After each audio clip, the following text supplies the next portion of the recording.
What up, my freaks? Ruinous Insight here, welcoming you to part 1 of a brand new modded Total Warhammer 2 Let's Play. The Last Kiss update has finally dropped for the SFO Grimhammer II mod, and it'll be the last update to Total Warhammer 2. It focuses on my personal favorite faction in both the lore and the game, the Vampire Counts. And I mean really favorite by far, as I played their campaign previously more than any of the others. As for the Lord chosen by poll or by popularity, it'll be Vlad von Carstein, Vladdy Daddy. I'm really glad you guys picked him. He's definitely my favorite legendary lord of the ones that are available for the vampire counts in general. He's also a really interesting character, as he's relatively benevolent, and I could totally buy him being the emperor of an empire of night, but still being a shield of civilization. Anyway, we've got new units and a bunch of different mechanics and text to check out in this particular update, but most importantly, the Night Court feature for the vampires, which is active, I believe, for all of the vampires. I'm pretty excited about major additions like this, / major feature updates, because as I've learned in my currently ongoing Mazda Mundi / Lizardman campaign, they can make campaigns a lot more fun, even campaigns that you previously didn't like as much. The mods I will be using here will be SFO and the HN banner overhaul, but I will mention that I am, in theory, open to using the Recruit Defeated Legendary Lords mod and the one-button respec mod, which I did use in the Mazda Mundi Let's Play, depending on what you guys think about use of those particular mods and other mods in general. Before we get started, though, a few housekeeping notes do have to be taken care of at the start of any campaign, so here we are. Timestamps will be in the comments below as always if you want to skip. Regarding scheduling, those familiar with the way I do things know that I don't determine scheduling myself, rather posting what the algorithm says to post. I can do anything from posting once a day, every single day, to once a week, and everything in between. That's purely determined by engagement, which controls the algorithm, so it's simply a matter of you guys voting by dropping them likes and comments below. You want to see a Let's Play posted on a rapid schedule? Don't forget to do so. Believe me, I know it's annoying. Trust me, I've always hated YouTubers talking about it when watching other Let's Plays, but it's just the way YouTube works. We're all part of the problem, really. As always, I also got to give a huge shout out to Venris and the SFO team for bringing us the definitive Total Warhammer experience all the way to this final update. And of course, a huge shout out to you guys for all the support throughout. YouTube isn't my job, just something I do for fun to relax after a stressful day. So all your comments, keep it fun and keep this channel alive. Speaking of comments, I do read them all, but sometimes I do want to say that there's a delay on my replying by a text, as you know, real life and limited time don't generally like to cooperate. I do often, though, reply to stuff in the next episode directly, though. So yeah, keep your eyes out, or ears out, I guess. You know what I mean. Finally, I'll also be running a Vampire Coast campaign alongside this one, which will start in a couple of days probably from the release of this episode, so keep your eyes out this time. Alright, enough yammering. I guess let's do a quick Lord overview as usual before we begin. Once again, reminding you guys that there will be timestamps below if you want to skip to the gameplay. So we start with one Blood Kiss, and I do believe the Blood Kiss currency is now used because of the Night Court feature a lot more, and I believe you also get more of them via random events and stuff. Alrighty, access to unique building and castle, Drakenhof, and technologies after taking Altdorf. So we definitely have to make Altdorf our priority to access those 17 new technologies. Income from Vampire Crypts and Vampire Keeps is always swell because the vampires can be economic powerhouses, and this will help with that. Zombie, Crypt Ghouls, Skeletons, Graveguard, Black Knight, Spirit Hosts, a new unit, a new ethereal unit. Cairn Wraiths, Hex Wraiths, Fellbats, and Direwolves all have a 25% chance to be resurrected when below 50% health, yes. Unique units, another new unit, I guess Knights of the Red Death. I guess this is the legendary units for these guys, and special aura decreasing enemy units speed and leadership. Wasn't that swell? And finally, the Lord effects as opposed to the faction effects. Siege attacker for Von Carstein, or for Vlad, which is super useful for him getting those sieges in early and taking critical main territories. Undying Love, plus 10 to melee attack and melee defense when Vlad and Isabella are together / reinforcing each other. And best love story in the in the lore. Charge bonus, plus 25% for the Blood Knight units, obviously. Vlad the Daddy likes his Blood Knights. All units in Vlad von Carstein's army receive Vanguard deployment. That's standard, it's been around since vanilla, and it really makes Vlad, once again, quite the powerhouse, especially as you can deploy your Death Star in Vanguard, and it's just so dangerous. Anyway, difficulty will be going very hard, and Chaos Invasion will obviously be on, and otherwise, let's begin the campaign. It is a time of woe for those that suffer the curse of living, as the two most powerful of the von Carsteins have been resurrected, yet for once they are not at war with each other, as yet. But the night is very definitely still young. Both Vlad and Manfred vie for possession of Castle Drakenhof, so now the Midnight Aristocracy's reign of terror is doubled. First Sylvania will be secured, with immortal lands to swiftly follow. Free to you, Vlad, first of the von Carstein line. Though you are again ascendant, your rightful home, Castle Drakenhof, is kept from you by Manfred. And there are yet more who would see you undone. The Templehof brood control the lands to the north, as far as the River Ster. They defy your hegemony as the first and greatest of the vampire counts. Raise the undead hosts, take their lands, and burn their crypts for this insolence. The high mountains to the south are infested with dwarfs. Your homelands will never be safe with such an enemy so close. Make plans to drive their stunted kind out. Greatness runs throughout the von Carstein bloodline, my lord. Your greatness. You are the master of Sylvania, of all unliving, and soon the world.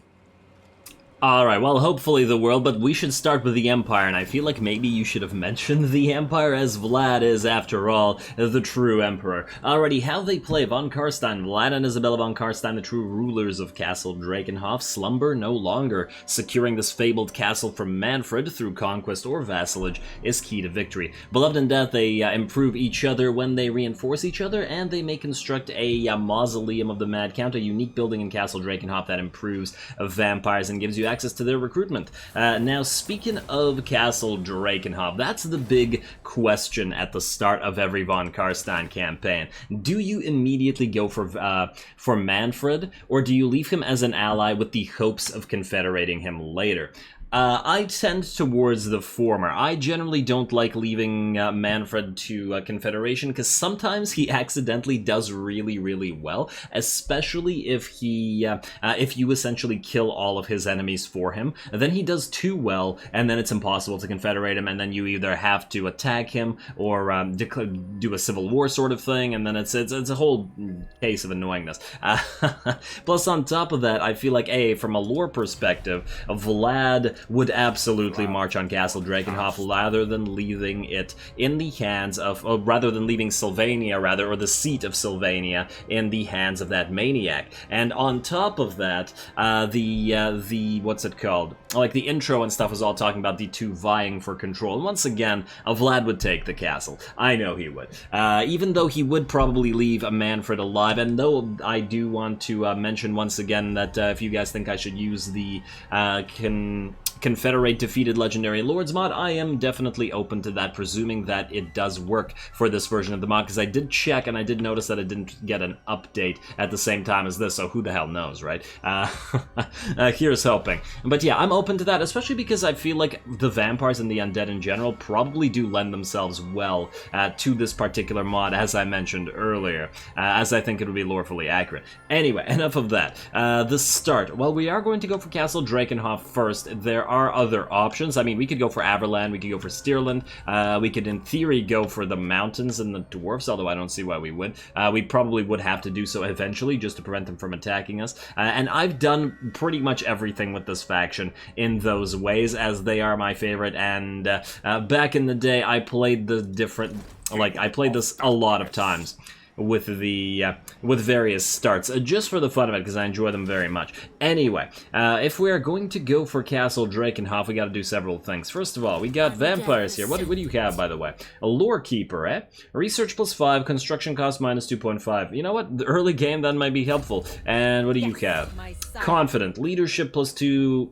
all units in army. Well, I would have preferred you guys to be stronger, but we can always delete you later. Obviously, we have Isabella available as well, but we need to attack Castle Drakenhof, so let's prepare to do so. Now, I believe we can raise dead. We can raise dead in Castle Drakenhof unless I'm mistaken. Like, Steel is raised dead, because I believe it's tied to the province, although I do not remember whether it's actually tied to the faction or not.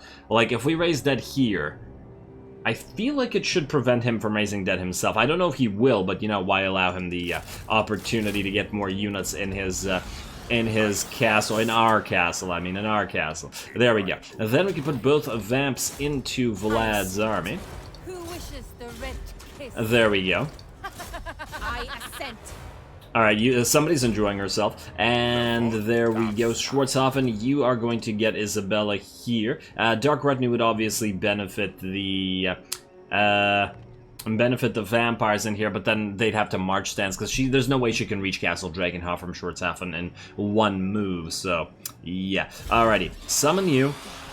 And we'll take a look at their skills when they level up, so that's fine. Hopefully there's some new skills in there. Now, for the research, generally you want Book of Arcane and Lamian Book of Blood both maxed out fairly early, as they do both give you early game advantages. The Arcane's book I generally tend to start with for the free leadership to zombies and skeleton warriors and skeleton spearmen, as that is fairly important early game and them not being useless. In addition to that, Master of the Putrid Horde and Defiler of Ancient Barrows does give you a significant reduction in upkeep for all those types of units, which is once again really, really useful. And the Lamian Book of Blood is an early game powerhouse because there's income from lots and lots of things that are useful. Well, Vampire Corruption in adjacent provinces, and I think there's another one that does that. More importantly, there's Public Order, there's growth, there's increase in income from cities, more growth, Vampire Corruption, all the good stuff for setting up a strong early economy. And vampires can be a pretty powerhouse economy, so why not? Alrighty, now before we hit Castle Drakenhof, we can also recruit a couple units, so why the heck not? We want to get now. For siege, they'd be useless, wouldn't they? We could get a couple zombies. You know what? Let's get 2 more zombies. I don't think we need a full stack for this, because honestly, what's the garrison like here? Well, they do have some Vargeist, it seems, and a bunch of Crypt Ghouls. And then he obviously starts with his Vargulf, but I think that we're still reasonably well positioned to take this ourselves. Anyway, I think with that we end the turn. We just straight up attack, although we are losing cash. We just gotta gain that gold mine. So let's get to it. Ooh, wait, Schwarzhofen, do you need to build anything immediately? You know what? Let's immediately start with the peasant blood tax. I know that hurts our growth, which just isn't great. But it is a significant increase in early game money, and we can always delete this later. Huh. Wait, we could also get the Gallows, which is also a decent amount of money, but it is... Wait, the Peasant Blood Tax gives public order, but reduces growth. This reduces construction costs of province capitals, but not by much. They're both useful. Ooh, but the cost... You know what? Let's start with this, and then maybe the Charnel Pit. We'll delete it later, but for now, keep it here. We'll just replace it with walls in, like, say, 10 to 15 turns or something like that, because Schwarzhofen will get attacked. Alright, I think that's about it for the planning. Let's end the turn. Let's get Castle Drakenhof. I'll think about raising more dead if we need to. Alrighty, Manny's gonna go into Castle Drakenhof. Instead of marching straight for Eschen, he's gonna start recruiting stuff, unsurprisingly. Let's see. War declared between Creeping Death and Clan Ferric. I take it Clan Ferric was the Skaven units that were right here. I couldn't quite tell what the name of that clan was. Alrighty, well, here we go. You're gonna hit Castle Drakenhof immediately. We're not gonna bother raising more debt. I think we can just do this, because we do have a bunch of Vargeists, and they're so good at clearing walls. Alrighty, you're gonna siege. Right here, and we're obviously going to bring Isabella to reinforce. So continue. Pyrrhic victory, eh? Alright, well, we'll see about that. I mean, it may be Pyrrhic, but as long as it's a victory, I'm going to be happy. Let's see, and then you, Izzy, move right here into the castle, please. And maybe right here a little bit closer, so hopefully they approach from the same side. Too bad that... we'll be starting tired, but well, it is what it is. First battle, here we go, and it will be a cinematic battle, because the first battle always has to be. And once again, you guys let me know what you think about the Recruit Defeated Legendary Lords mod. Let's get to it.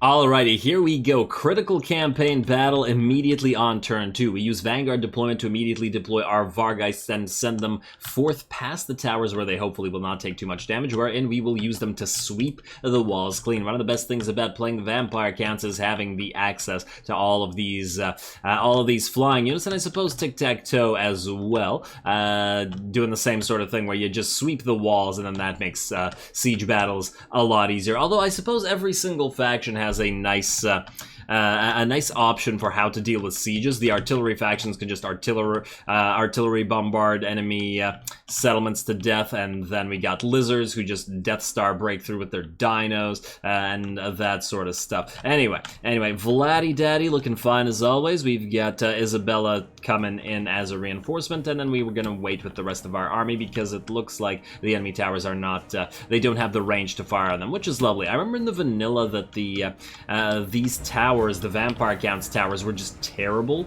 and they had, I think, even shorter range, and they were completely useless because of that. It was really unfortunate. Alrighty, so we got our Vargheists in, and it's time to watch them go to work. There's a long game of you guys doing this ahead, so yeah, might as well start prepping for that. Get a little bit of practice in. Now, Vargheist, they do have I believe they have a version of the Hunger, like the heroes do, so they can heal while they're fighting in melee, if I can select one. It's literally the Hunger, okay. But I think there's different values for different Hungers, because that one says 12 hit points per second regenerated, whereas I feel like I've seen other versions that have different regions, although I could be mistaken. What the hell are you guys doing down here? Huh. I'm not entirely sure what they're trying here. Weird. Well, whatever. I think I tell them to run away from that. I think maybe there are a few of these units that are down here and they sort of went around to try to attack them for some bizarre reason. But oh well, not a big deal. We're also going to move Isabella in, and as soon as she's about halfway through, we're going to use the cover of her being attacked by the towers to move our flock of bats in, which is, I guess, happening right now. Wow, those are some inaccurate towers. Isabella doesn't even look like she's running. She's just like slowly walking towards the towers. Doesn't even care. Not one care in the world. Okay, well, that would be nice, wouldn't it? Alrighty, back to the Vargheists doing their thing. Bats are coming in, I think. Or at least they moved up. Oh, there we go. Now they're coming in. I think I moved them up. That's why I saw them move. Vargheists, and let's see how much the Vargheists have done by themselves. Already, this Skeleton Spearman unit is about dead. Oh, there's a Crypt Ghoul unit up here, and this Skeleton Spearman unit is also about dead. The Crypt Ghouls can certainly damage our Vargheists as they are applying that poison attack to them, and annoy them in general. There we go. Honestly, I feel like a lot of the undead units should probably have poison attacks. Like, a bite from a Vargheist is probably a bad thing. Like, I don't see a bite or even a scratch from a Vargheist being the same as a scratch from a normal living creature. And, like, look at the green drool coming out of its jaw, right? Like, it could, if they told me that these guys had poison attacks, I would absolutely buy that. Maybe not as potent as Ghoul's poison, but still, nonetheless. Alrighty, let's see how we're doing here. Walls are getting swept, and this is to our benefit. We're also going to keep our lords here not attacking the gate, and this might surprise you guys. The reason for that is I've also had bad experiences with lords attacking gates and just moving through the gates and then one lord being stuck. I learned in the Mazda Mundi campaign, which I guess is still ongoing at this point, where you send in units, especially Carnosaurs. Carnosaurs have a really bad habit of this, and I feel like Vargulfs are also similar in that regard, where they sort of attack a unit and then jump right through the gate, and then they end up on this side and then stuck. Really don't want that to be happening on the first episode and losing one of our vampires or one of our legendary lords being wounded. Alrighty, here we go. Jumping in on these other Crypt Ghouls, and we also now have our bats to support everything. Lovely.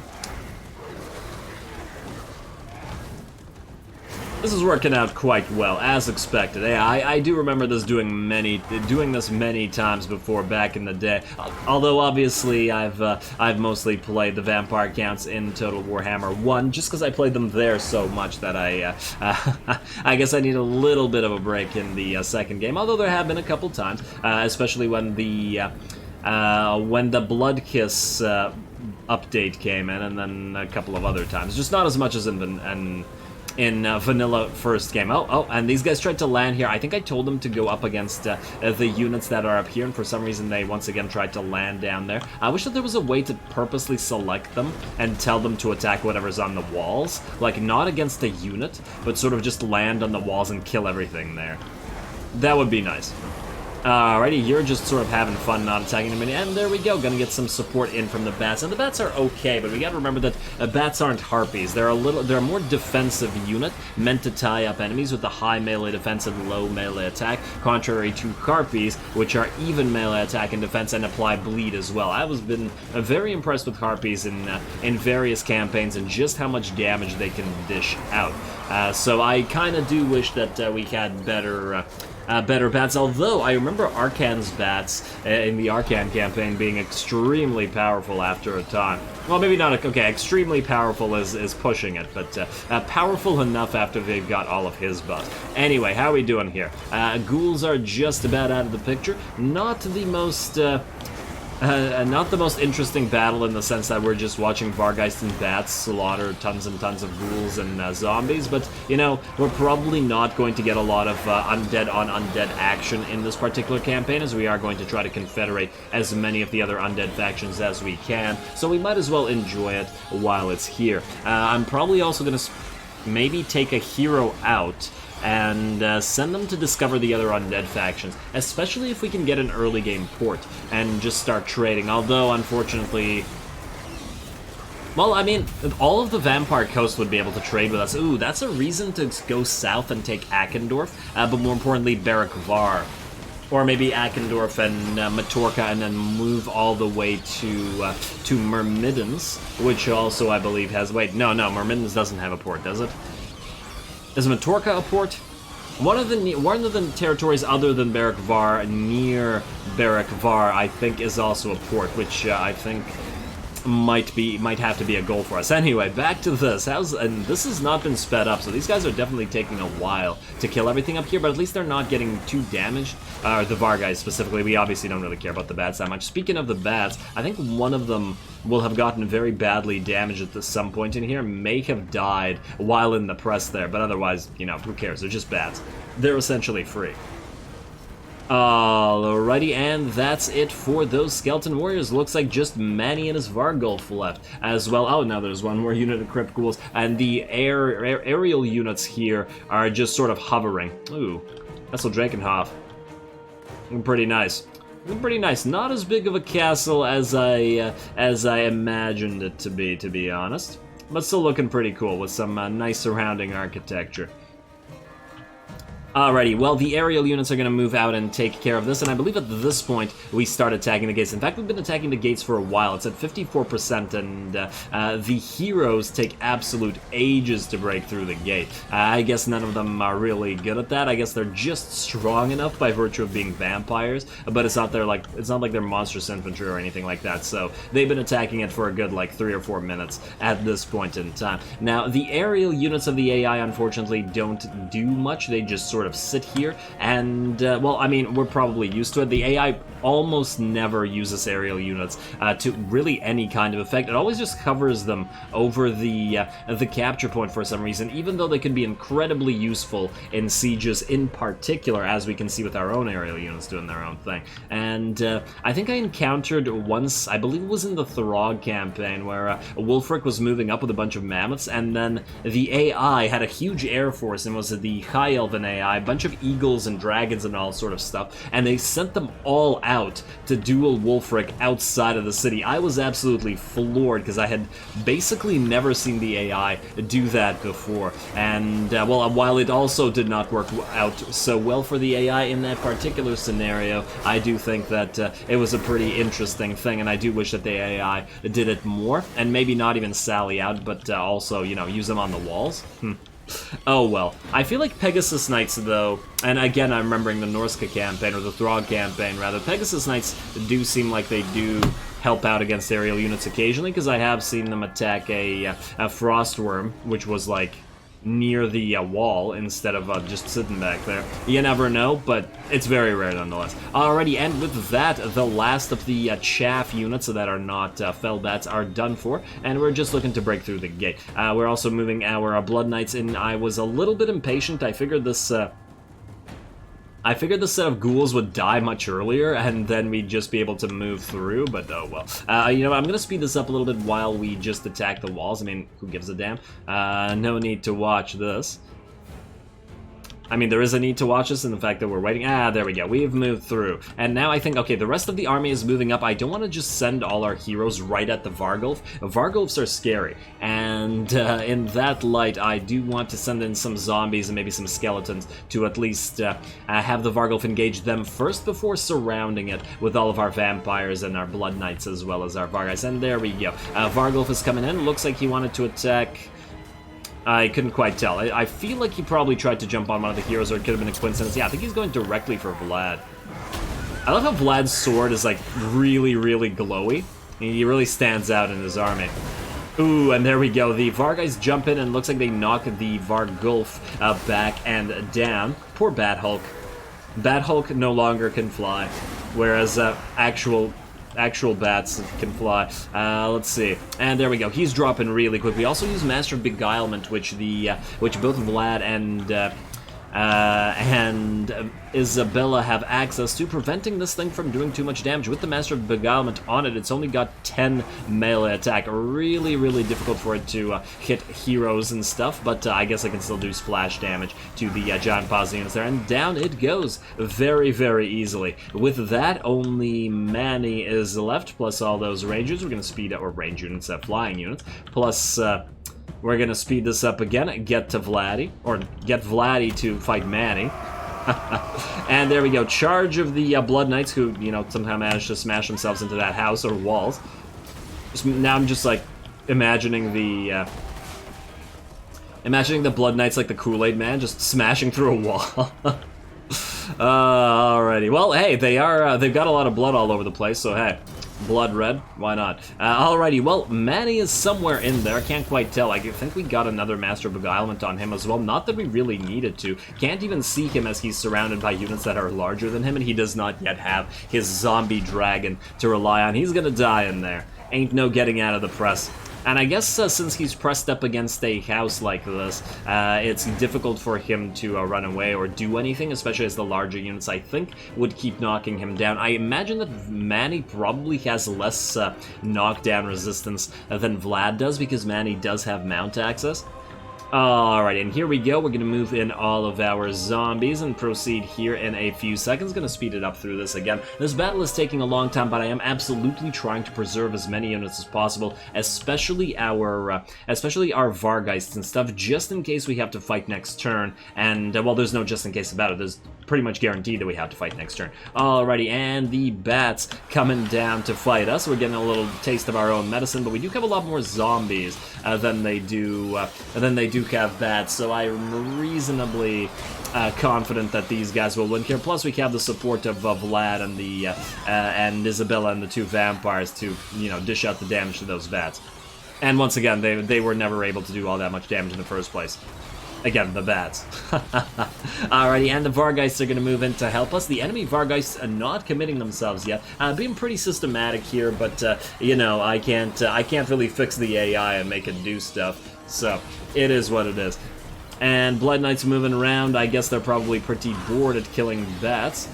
Barely even tell why aren't you guys doing a better job attacking these bats? Whatever. And I'm keeping our bats back because I fear the Vargeists might attack them and then just, like, instantly kill them. Alrighty, bats are almost dead. We're actually mostly using our Blood Knights and heroes up front to attack them with all their splash attacks and their high damage so that the bats don't have a chance to kill our precious zombies. And I do love zombies. I love the idea. I kind of wish that vampire counts worked sort of as the WoW essentially works now for the orcs, whereas it's like a second army, just to get like a second army full of nothing but zombies in legendary lords armies, or in lords armies in general for the vamps, and I guess a minor amount of skeletons, because that would make sense to me. Alrighty, and finally the Vargeists of the enemy jump in. Oh, and I guess we can see the difference because they have the black mohawks instead of the red mohawks that our Vargeists have. It's Mohawk War here, or double Mohawk, I guess. I don't even know what to call this thing. From the side it looks like a Mohawk, but wait. No, wait, you have a Mohawk, but I swear I saw one of them that had like a double thing. Am I crazy? Maybe I'm crazy. No, yeah, this guy clearly has a double sort of thing, whereas these guys have a more singular mohawk sort of deal. Alrighty, get some of those nice animations in there. You having fun there, buddy? Yeah, you upset you had to kill your Bat Hulk friend? Alrighty, let's just speed it back up to normal, and they are both getting Master of Beguilement on them. Once again, minus that 45 melee attack, as well as Spirit Leech to dish out that extra damage, and with that, Castle Drakenhof falls, and the last of Manny's dead do as well. It says close victory. I don't see how, because we barely took any casualties or damage, minus 1 unit of bats, so I guess that's just the... this thing's always been kind of crazy, to be fair.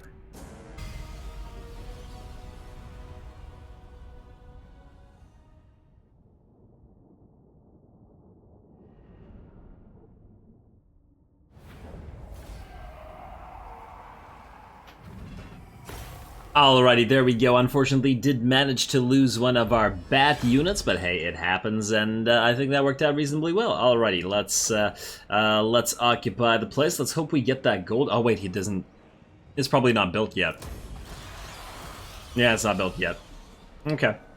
Okay, that's fine. Defeated Vlad von Carstein, weapon strength plus 10% when fighting against vampire cats. Wow, this is not a very good trait when it's for another vampire. I feel like that Vlad and Manfred should get unique traits for defeating each other. Anyway, there's several things I want to do now, and a lot of those things involve choosing who we attack next. Now, technically, we would benefit greatly from destroying Tempelhof and taking both of these provinces. However, I also would like to point out that we would probably benefit from taking Zufbar early and not having them be a constant thorn in our side here, and I feel like maybe that's what we'll give a try to. Now, I just want to double check. Isabella, you benefit vampires, fellbats, and direwolves. You don't benefit Vargeists, at least not without a level up, which you will have eventually, but you don't have now. So, in that light... wait, actually, I was gonna say transfer the units, but maybe transfer them next turn because Vlad is in the settlement right now, and that's probably a good thing. Now, if we're gonna fight the dwarfs, we might benefit from a couple direwolves. The expense hurts, but it is what it is. Alright, let's get a couple direwolves and let's build another zombie unit. There we go. That should be enough, and I think we won't be able to attack them next turn anyway, but we will be able to the turn after that. Let's also immediately construct our gold mine for obvious reasons. Wait, I just want to double check here. Oh, wow. Okay, yeah, that's far away. It's at tier 4.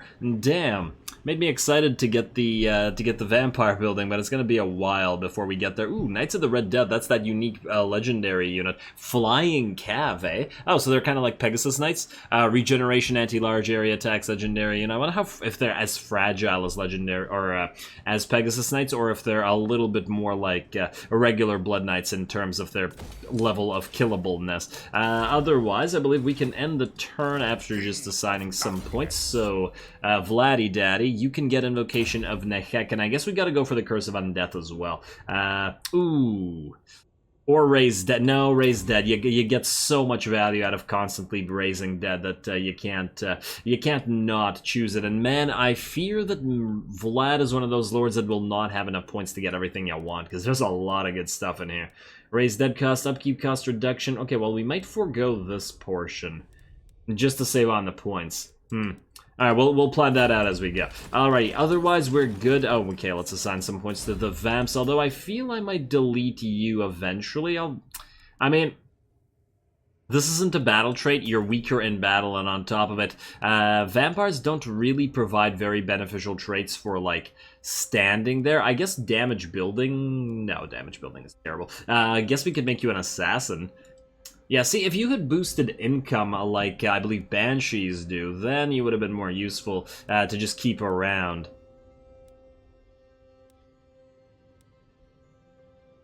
Subtlety of the Strigoi, eh? Wait, Subtlety of the Strigoi? I don't think Strigo are that subtle, but okay, sure.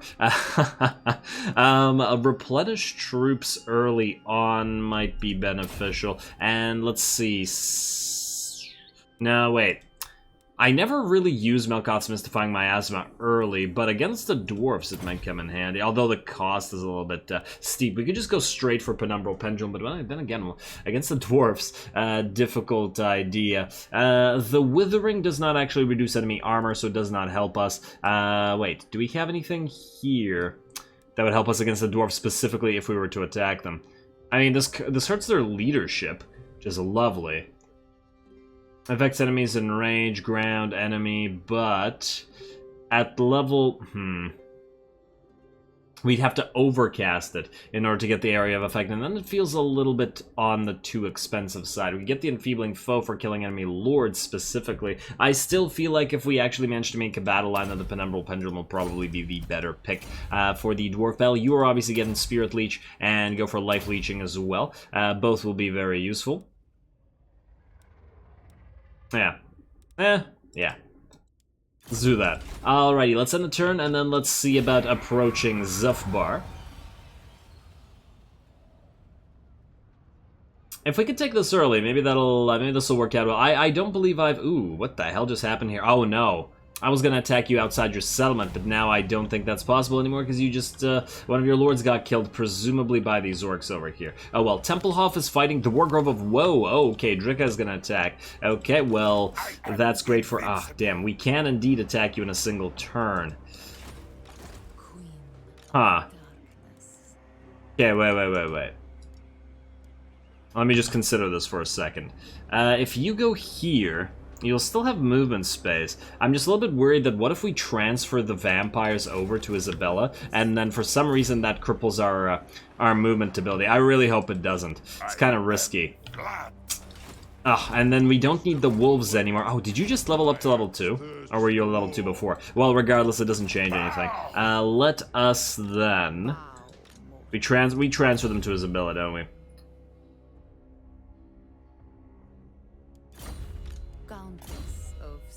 Yeah, we gotta risk it. Hopefully it doesn't screw us over, and transfer these two vamps, and then...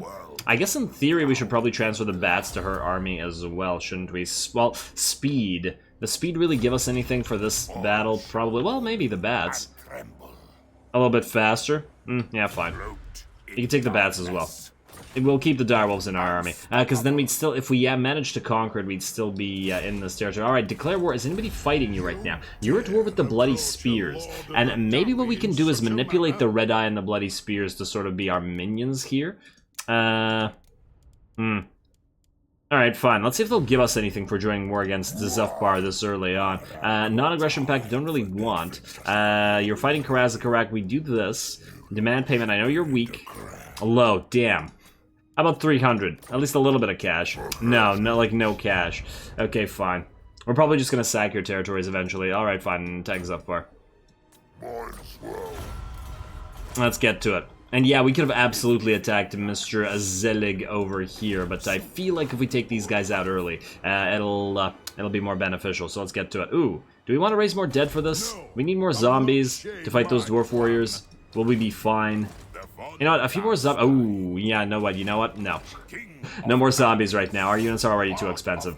Let's attack this. Let's take it. And then, oh, he does have another little army there. Cute, cute. Aha, another Pyrrhic victory. Oh, and what? His army's in march stance? Ha. That's unfortunate for you, buddy. Alrighty, you're going to move in right here, Isabella, and we're going to attack Zufbar in another battle in about a second. I do have to make a cut here. Okay, I always have to explain this at the start of the campaigns, because essentially, if you do a cinematic battle, I have to save, go back, comment over the cinematic battle, and then go back to this one, and I assume this will be another cinematic battle, just because the game is sort of bugged and it crashes if you try to save replay. I don't know if that's a mod thing or a vanilla thing. I've never been able to fix it myself, so I gotta make a cut to do the commentary. It's just the nature of the game when you gotta do that commentary. So here's the cut. Alright, there's the cut, and here we go. One more cinematic battle. Turned out to be an all-siege sort of episode first, which is kind of interesting and very unusual, but hey, that's the vamps for you, I guess. Go.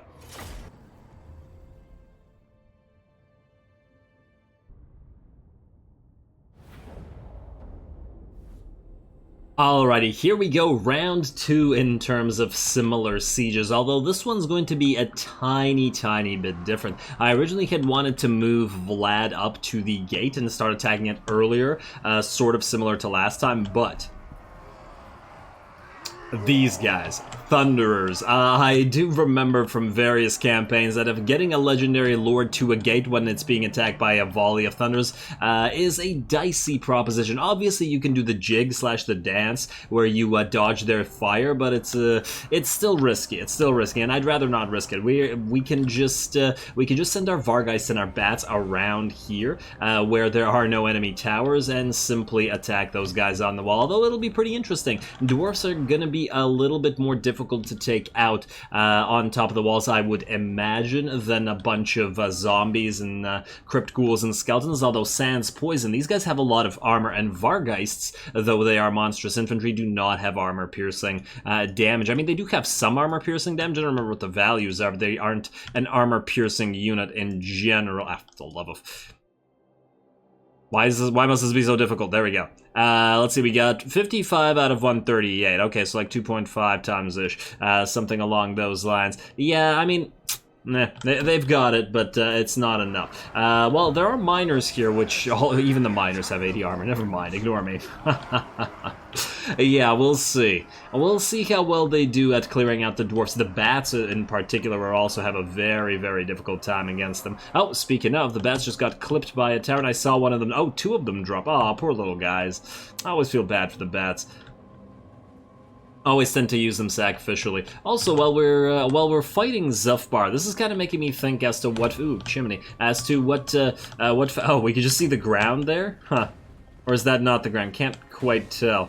No, it's not. I think that's the interior of the building, or maybe the interior of the chimney. Well, interior such as it is. Ooh, cool little, that's a cool shot with the Vargeist hovering over the chimney, or whatever the hell the structure is supposed to be. Yeah, I really like that. I do like how flying units go over the over buildings, although I kind of don't like how the camera does as well, because sometimes you're trying to get a nice shot and it makes it more difficult. Anyway, I clearly digress. What I was saying is attacking Zufbar here, which is something I feel like I don't usually do with the vampire counts, in favor of usually attacking Templehof. I feel like it's a good idea, but now it's making me think maybe we destroy the other dwarfs as well, and like, in terms of threatening factions, having dwarfs at your back is never a good idea, because they'll attack us eventually. So will Empire, I will grant you, but the dwarfs are, they're a lot more resistant to Vampire Count's shenanigans by virtue of their innate magic resistance, in addition to their insane amounts of armor, making your chaff infantry, your zombies, your skeletons, and your bats and your warhounds as well, I guess, even though they're technically not infantry, making them all relatively useless, and you much more reliant on other things like the Vargeist and stuff like that, whereas the Empire, their state troops, especially in the early game, are a lot more vulnerable to said Vampire Count shenanigans, so it is something to think about. Maybe we hit Karak Kadrin right after Templehof and try to capture that as well. Plus, I do recall that the mountains do have some nice stuff, even if we only ally with one of the orcs and keep one of them as a buffer. I'll think about it. It really depends. It really depends. And actually, thinking of factions that are kind of threatening to us, there's also Drika to consider. She is near us. Oh, did I say Drika before? I'm pretty sure it's Drika. I'm gonna go with Drika. Drika also hates Vamps, and I think will declare war on us inevitably fairly soon, and that's also going to be a concern. We could try to wipe out that faction as well. Yeah, it's definitely not the Empire that needs to be our focus early on, which sounds weird considering that A, we're playing as Vlad and he wants that throne, and B, well, just because there's supposed to be a war between us and the Empire in general. Plus, I suppose it'll make for a slightly different campaign if we start hitting the dwarfs and stuff a little bit more and expanding into the mountains. I'll give it some thought. I'll definitely give it some thought as we go. Anyway, the Vargeist actually surprisingly perhaps are doing fairly well. The dwarfs are dying. We're not actually taking any damage. I feel like the crypt ghouls were dishing out the hurt to the Vargheists much more than the dwarf warriors are, and I do wonder why that is. Here in particular, I think it's because these guys bunched up a lot, and then they couldn't surround and attack our units, and maybe that's exactly what I was referring to with regards to enemy crypt ghouls and other undead blobs. The fact that they could surround the Vargheists and hit them, whereas the dwarfs all seem to get bunched up and thrown around by the Vargheists. Low unit count, I guess, is kind of an issue for them. Although they are probably going to do decently well against the bats here. The bats are starting to take damage. And we're getting a few clipped shots of of a tower fire. Wait, how are you firing? Oh, this poor bat. Why are you out here, bat? What are you doing? Why are you here? You're gonna die like this. Okay, well that bat is weird. Maybe it just wants to fly on the ground. Maybe it hurt its wing. Oh, now I feel bad. Damn it. Oh, yeah, okay. We got one fell bad unit that is about to lose its leadership, and obviously we got to get them out of there. Regardless of the fact that they haven't taken damage, we don't want that critical binding to turn to the point that they start disintegrating. So we get them out, wait for their leadership to recover, and then move them back in once they're ready. The Vargheists are completely fine. Their leadership is nearly perfect. Their HP is perfect, and it looks like they're healing up after fighting the dwarves as well. I'm really impressed with the Vargheists here. I was like, yeah, they do reasonably well in the last battle, but they still got hurt. Here, they're not getting hurt at all. So definitely makes me also once again think of attacking Zufbar, or not Zufbar, attacking Karakadrim. A thought. Alrighty, and now we're getting our lord as well, as well our two lords as well as our two heroes in. There we go, Vlad charging at the gate. No more thunderers to threaten you. Isabella and the two vampires following suit. It's like Vlad. Oh no. Oh, looks like Melissa Rotep is winning the race so far. Wait, if Vlad is slower? Huh. Well, he is pretty heavily armored. Let's see, 60 speed versus 36 speed. What? 30. Oh no, he's getting slow. It's because he was up front and the towers hitting him or slowing him down. Yeah, alrighty. I just want to take a quick look at the. Oh, okay, they're here. So I did send the Blood Knights around to try to hit that gate in the hopes of bringing it down, but they also take forever to bring it down. Really does take a while when you don't have that monstrous infantry attacking it, but it's okay. We have the monstrous infantry sweeping the walls as they do once again. Man, this is a very bat-heavy episode, isn't it? Well, we gotta enjoy it while we can, because later on we'll have so many Blood Knights and stuff that Vlad's army in particular is gonna be a lot less bat-reliant.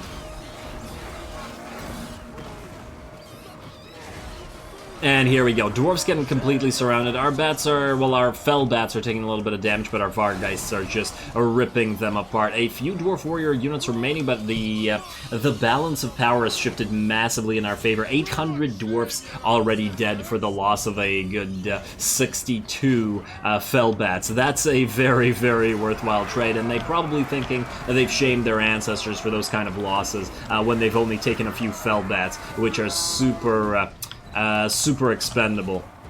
Lovely. And this is why you gotta love the vampire counts, once again, being able to attack walls like this. It's just really fun. We don't even have a lot of the other units yet. The vampires don't have their flight, they don't have their health steeds, we don't have terrorgeists yet. More will come, and then later on we'll also have our ethereal units to send up the walls because of their perfect vigor. All combined, vampires are pretty good at assaulting walls. Oh, we are getting another unit on the field, another dwarf warrior unit coming in here, and it looks like there's only two left. One with great weapons, one without, and the Lord. How are we doing on the gates? They're certainly taking a while. Let's see, we got 21. Yeah, okay, I don't think we're gonna make it through the gates. The Vargheists will probably kill everything inside. Kind of a cool concept, I think, now that I think about it. Imagine, the gates are still shut. It's like Moria or something like that. All the dwarves are dead, and then somebody sometime later just enters the city. It's completely empty. The gates were never open. All the dwarves inside were killed. And then there's just, dark creatures in there somewhere. And this time, it's not even that the dwarves delved too greedily and too deep. Oh, in fact, all of our flying units could have, they could have just flown in here. Yeah, you guys really should have probably delved a little bit more deep and built the city where you can't get attacked by flying units just flying in here. This is your own fault, really. There should have just been like a stone face, and we've seen some dwarven cities like that before, or you couldn't really get in, like this. This is really the only thing that they should have, although I guess it would be really hard to get through this. So the main portion of the Karak, I take it, is behind these walls here. It's kind of weird now that I think about it that we're assaulting this portion, but it does still look like I guess the outside portion of the city. I mean, there's buildings and stuff here. Maybe it's some sort of manufacturing district, but then you wouldn't want to lose that, and you probably don't have access to the geothermal power and stuff like that that they use for their fancy smithies and stuff. Anyway, I do believe the rest of the dwarfs have been pretty much cleared out. These ones are gone. It's just the great weapon dwarfs left. I'm just digressing while waiting for the walls to get cleared, as they do tend to get cleared by these Vargeists. And we're just about done here. Lots of watching the Vargeists go to work, well, with bat support. And the other bats we can see are just chasing units off, because some of the dwarfs will come back, and it's actually quite interesting that the bats don't try to get their full unit. I guess it's, I feel like they should have enough space, or maybe this is a different unit. Oh, there's 2 units up here, and I guess they're both trying to deal with this, but they can't land all their stuff, or maybe they're even getting into each other's way. That's supposed to be pretty horrifying. Your clans will shun you. They absolutely will. You didn't even open your gate. Or your gate wasn't even broken through and you managed to lose your city. There we go. And I think the city is indeed lost. There's the chain rat, 1 enemy unit remaining, and it was just the Lord who decides he wants no part of this and is going to book it back to, I assume, safety. There we go. And thus, Zufbar falls, and yet another walled settlement for us in the early game. I think this was worthwhile, and I think we did very, very well. Although let's see how the Vargeists truly fared.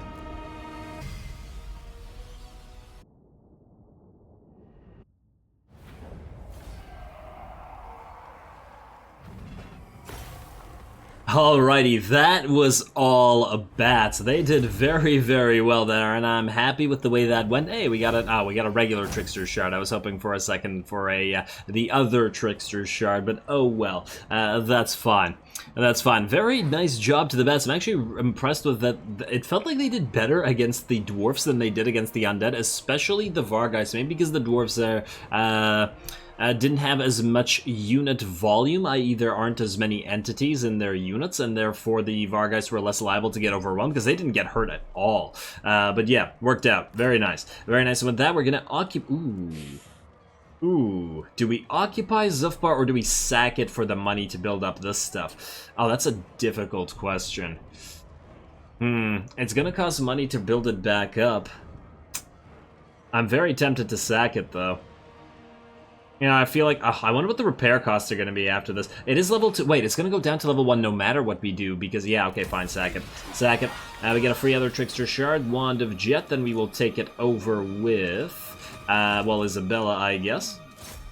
Right there, occupied, please. Alrighty, and then you're probably going to suicide on that next turn. Beautiful. Or you will siege it, in which case I guess we'll get annoyed slightly, but otherwise I'm pretty darn happy with the way that turned out. Zufbar, you have a cemetery there, which you do not need. We're going to untax you, and we're going to repair you, which costs about 1/3 of what we got for sacking, so...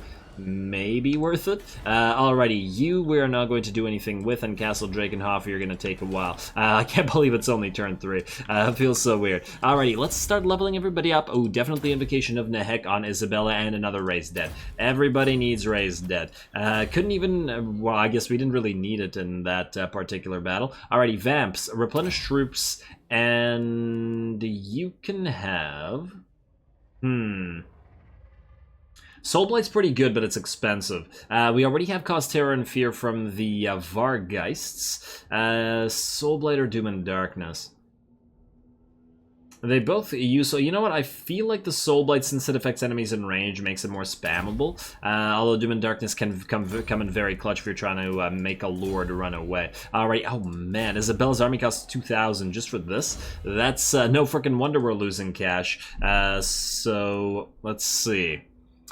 Let's see. Hopefully we can sustain this for a few more turns. I mean, sacking did help with that. Let's get smoke and mirrors, and let's get replenished troops for you as well. Although, technically, I guess you guys can't stack it, can you? Wait, maybe both of you don't need it then. What do you have, by the way? Oh, you're the lore keeper. Well, just keep going through this. Didn't even get any use for the penumbral pendulum or anything there. And the 6 armor is also not going to be enough to make a difference. Let's get the enfeebling foe and then smoke and mirrors. Alrighty, happy with that. Vlad, you've also leveled up as well. We're gonna get Dark Pact for the extra leadership and then Hunger. Ooh, or the Restless Dead. Oh man, there's so many good choices. Dark Pact, Hunger, Aura of Supremacy, Realm of the Dead, or Restless of the Dead rather, and Curse of Undeath. Well, we gotta get Curse of Undeath, I think, either way. We will wait on these. Ooh, Diviner, extra well, not as important, I think. You know what? Let's get the 10% movement speed. Movement range, rather. Right now. Yeah, let's get it right now. I don't think anybody's going to be able to fight Vlad on one-on-one right now anyway, so the hunger won't matter that much. Alrighty, ooh. Now, you guys, we could non-aggress with you. You have 2 territories. It would be nice for you to act as a buffer against the dwarves there, because they're going to hate us anyway, and they will eventually declare war. And if you're not getting killed by Zufbar, although I guess you won't have the full province, that'll be fine. And same, I guess, with the Red Eyes. Same sort of situation. You know what? Let's not aggress with them for now. I mean, we're vampires. We could always betray them later if we want. Yeah. Oh, okay, fine. You guys don't want it. I just want to double check. Wait, Grom Peak is part of Mount Gunbad. Zufbar is part of the Skaven territories here in Carrick Dromar and Cragmere. Okay, okay. Well then, yeah, you guys just buffer us. And yeah, we'll be fine.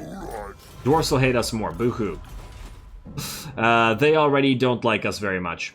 Yeah, perfect. Alright, if that works, let's end the turn. We don't have much time left already in this episode, but I think we've been fairly successful thus far. Now we just need to make sure we rip apart these guys. Take Eschen, take Waldenhof, take Fort Oberstar, and take Castle Templehof to get all of Sylvania, although that might take more than one episode. Ooh, you're going to prevent Isabella from healing, but you're going to get auto-resolved to death in about 2 seconds. We're going to go for only faction-wide caps, as I usually do in SFO. And then Vlad.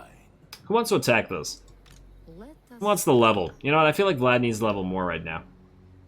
Because there was like a bunch of things I wanted to get with him. Do it. And you're not gonna run away? We're gonna... Really? Oh, that's the garrison. Yeah, that's fine. As long as Isabella's stuff doesn't die. Now it's all full HP.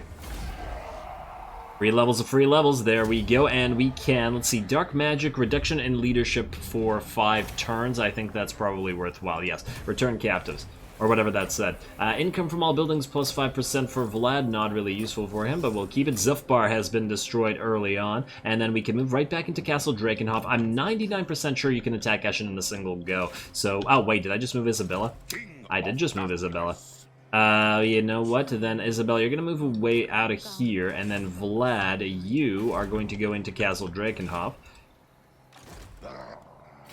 Yeah, you're gonna have to march stance, but it is what it is. I'd also like to delete some of our units, but we'll need them to take all this, so a few more turns, just a few more turns, game. We got this. We got this. I'm reasonably happy with everything here. Schwarzhofen, do you need another upgrade? Oh, wow, we completed our Gibbet. Do we upgrade it straight to Gallows? You know what, I feel like we do. We upgraded straight to Gallows, and regardless of the cost, I'm just gonna have to be very careful here. And then we will replace you with a wall soonish. Unassigned skill point, who? The Vamps. Okay, fine. Fine, Vamps, fine. Safeguard now. You know what? We're gonna max out Spirit Leech because we'll be using that a lot. Oh, although we probably want to head to Arcane Conduit faster. Okay, fine, fine, fine. You know what? Let's get 1 each just in case, and then we'll figure it out later. And then you... I'm pretty sure we're going to be using the Penumbral Pendulum more than anything else here. Not that the Withering is bad, mind you, but the Overcast is so expensive at 16. You could just use the Penumbral Pendulum instead, but then the Overcast Penumbral Pendulum is 26. You know what? 1, 2, like this. And oh, wait, we have enough points in here too. You know what? Fine, do this then.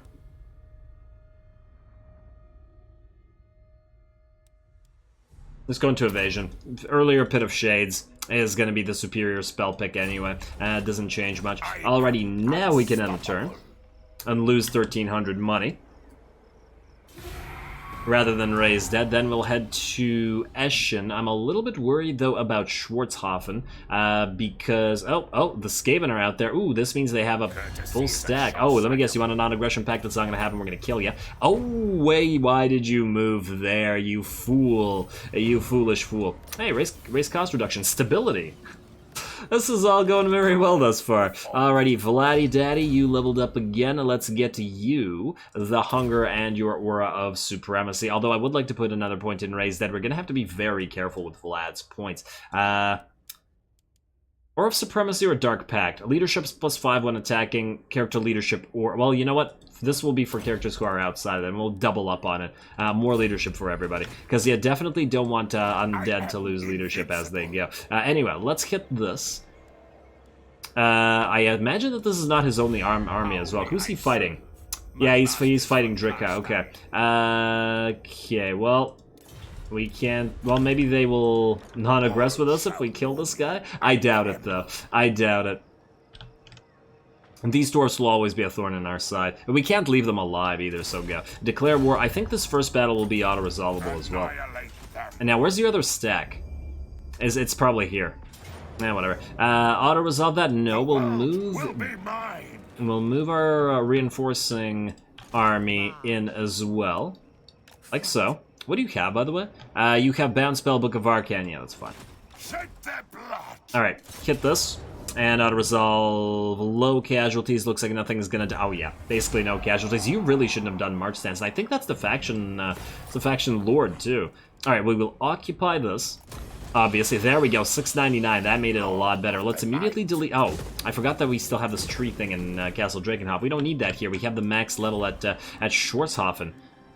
Speaking of Schwarzhofen, how close are you to level... Oh, you don't even need the... You know what? I'm a little bit worried about this place. Let's demolish this and build the wall right away. Because what if they have a full stack right here marching? I don't want to lose Schwarzhofen, that's for damn sure. Alrighty, well, we got a level on Isabella, but I think we can do that next turn. Just skip this and then head for Waldenhofen Castle at Tempelhof.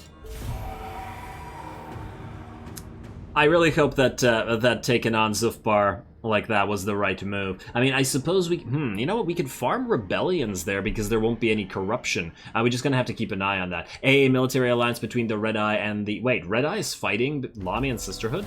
Huh. Weird. I generally think that these orcs are variously manipulatable or likely to be manipulated. Are you underdog? You're underdogs as well. Manipulated by the Vamps. I swear that the Red Eye specifically liked the Vamps, didn't they? Like, look at this very suspicious, very suspicious icon that they have here. Well, they only want non-aggression packs. I guess we could do that if you want. Now that you're attacking the Lamian Sisterhood, I'm kind of not into it as much, though. And then the Lamian Sisterhood will not like us if we do this. You know what? Let's just leave them as they are, then. They can do their own thing. They'll probably get killed by some faction. Now, you are going to rebel. We are going to need to defend you. You do have walls, but what's your garrison like? Your garrison is trash, my friend. It is absolute trash, and we can't build anything here that would be useful. Let's see. A little bit of income. I feel like we're probably better off just building the charnel pit for the growth, so we can level it up faster. Which we will do in a second. Oh, you do have a full stack. Cute, cute. So, in light of the fact that you have a full stack, we should probably siege you. It really depends on what you have in said stack. Oh, but your actual force here is kind of trash. You know what? I think we'll have to raise a little bit of dead for this. I could be wrong. This could also be full of zombies. You know what we can do? We can move Vlad into siege. And then if, depending on what's in here, we can have Isabella raise some dead. Even though Vlad has the cost reduction. Alright, what's in here? A lot of ghouls, but I feel like the Vargeist can take care of all of them as we've been doing thus far. Casualties high with the Pyrrhic victory. Do we really need the zombies? I feel like we'll be fine. As long as we get, as soon as we're through the gates, the battle will be essentially over. We could even siege it and build a ram, but our turns at this point are so critical that we don't waste them, that it's probably better off that we don't. Anyway, we need growth here. Hey. Yeah, let's get these charnel pits going. We'll probably delete them later. at some point, and replace them with gibbets and balefire braziers and the definitely the peasant blood tax for all that sweet cash. So yeah, let's get you a charnel pit, and I guess we'll get to you public order. Public order. For 585, it's not bad. The only thing I'm thinking here is that Eschen will probably need walls. I mean, everything here will need walls, and that's at level 2, so we could wait until it's leveled up to level 2 and then build both walls and and one of these things, either a gibbet or a peasant blood tax, although the growth is kind of irritating. We could just build this temporarily and demolish it, though. And then although I guess the same thing goes for you. But we're already positive public order. You know what? I think we're fine. We're fine. Just build a charnel pit, and then we'll build a charnel pit here as well. A free zombie garrison, 1,000. Alright, we are losing money. Now, unfortunately, we're basically out of time. I think I'm going to call this episode here. We will start next episode by quickly taking Castle Tempelhof, and I don't imagine it's going to present any more trouble than the 2 sieges that were here. And then otherwise, we're going to quickly take Waldenhof, and ooh, Waldenhof's got a little mini wall there. Cute. And then we'll take Fort Oberstar, and then we'll have both Eastern and Western Sylvania shorn up rather by, I don't know, the first few minutes of next episode most likely. And then we'll have to decide what we do, whether we go down somewhere, whether we attack the Skaven here to maybe take this entire territory of Zufbar and then just farm it. That's my plan here. Allow this to keep rebelling, and maybe we even keep the Skaven there because the corruption that they provide would further be a problem in terms of public order. Maybe we even purposely tax you after we're done here, just so you constantly rebel and we get constant fights, level ups, and income and stuff like that. That's the plan for now. If you guys have any suggestions about how we proceed further, let me know. Same thing goes for the Recruit Defeated Legendary Lords mod and anything else. Well, stay tuned for more vampire action next time, so don't forget to leave a like and comment for your friendly neighborhood heretic. All glory to the algorithm. And thanks for watching.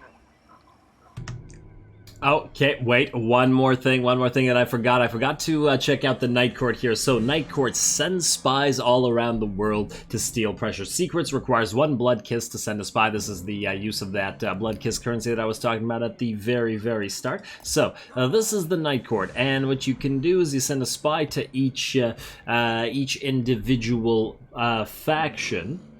And then you get unique followers as well as money, as well as various faction-wide effects. And the diplomacy effects in particular are an interesting idea, because it would make us not have such an issue with getting declared war on. In fact, I'm kind of tempted to get the temporary, tax rate plus 10, unique lord follower, plus the treasure, I guess.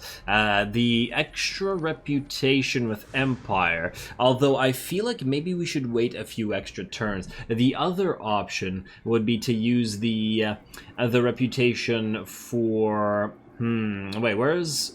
Are the Wood Elves here? Vampire Coast, Skaven... I don't see a tree. Okay, it's right here.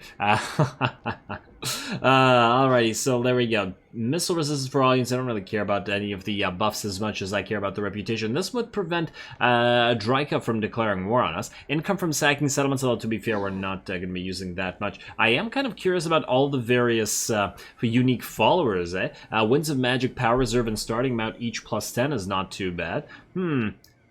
We spam some of the unique followers. Construction cost reduction and construction time reduction for all buildings might also be useful. Ironically, with the dwarves, who are probably not very happy with us right now. Lizardmen give us plus 10% research rate, and magic item drop chance. That feels like something really good to have early on. Yeah, although the damn blood kisses are limited. The only unfortunate thing. Unique Lord Follower growth plus 25. What else do we have here? Ambush chances. We have attrition reduction. We have public order plus 2 and casualty replenishment rate. We saw the rating income. We saw the post-battle chance of stealing a magic item versus magic item drop chance was 25%. I don't know what's better. Either one of these is relatively if we do this to Vampire Coast later, might be able to get a bunch of alliances going at the same time. Anyway, I'll figure out which one of these to use at the start of next episode, although I am leaning towards the Empire just to keep these guys off our backs a little bit longer. Like, say we destroy Fort Oberstar first, and then, or not Fourth Order, sorry, Templehof, the faction first, and then do the Empire thing. While they're reasonably happy with us for 10 turns, we take a quick chance to maybe attack Karak Kadrin, or even possibly the Skaven out here, just to level up our lords and make money and sack stuff, and prevent these guys from max themselves out. Anyway, that's all left to the next episode, and you guys let me know what you think as well. Once again, all glory to the algorithm, and thanks for watching.